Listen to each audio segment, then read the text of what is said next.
How to crochet the Tunisian crochet simple stitch foundation row. For this tutorial, you'll need a Tunisian crochet hook and a ball of yarn. Special thanks to our sponsor Mountain Meadow Wool for providing today's yarn. Today we are using their Laramie line in the color Prairie. Tunisian crochet is another way of making fabric with yarn, and we're using a much longer crochet type hook that has a shaft that is the same diameter all the way across. So some regular crochet hooks kind of will have a little bit more shape to them, and that won't work for Tunisian crochet because we're going to be picking up stitches all along the edge here, and we're going to keep the stitches on the hook, which is going to help us create a completely different look in our fabric.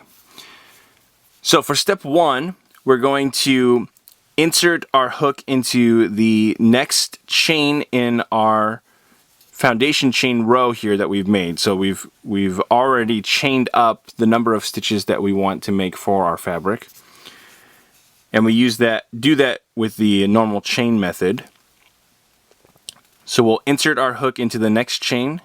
Remember, this is step one. For step two, we're going to yarn over. So we're going to bring the yarn over the top of our hook, and we're going to come from behind and over the front. Okay, so coming down and around.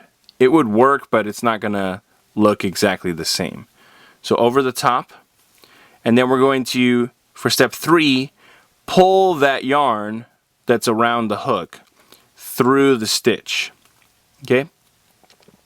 And this is where Tunisian differs from regular crochet. Rather than working this stitch until there's only one stitch left on the hook, we're going to keep this stitch on our hook, and then we'll work it on our way back.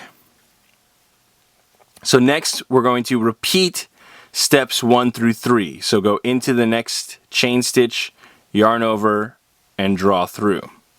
Okay, so now we've got 3 stitches on our hook.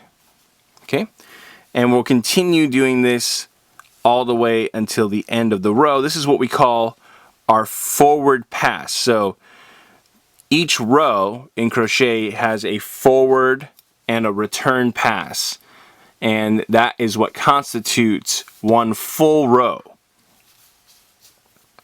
So when we say row,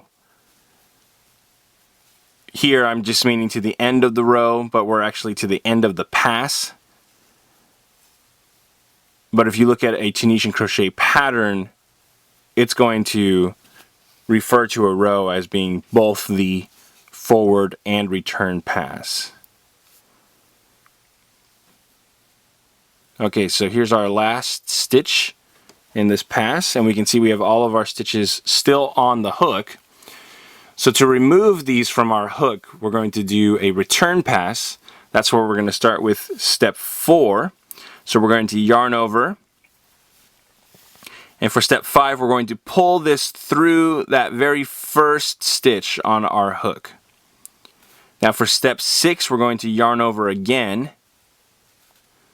And for step 7, we're going to pull our hook and yarn through the next 2 loops on our hook. Okay, so do that together, right? And that's how we work our stitch. So we're going to repeat steps 6 and 7, so yarn over and draw through 2, and we'll repeat these all the way until the end of the row. So yarn over and draw through 2.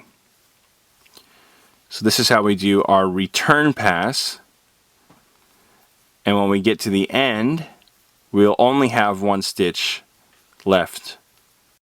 So this is called the Tunisian crochet simple stitch foundation row, and it is the basis for pretty much all, if not all, Tunisian crochet patterns.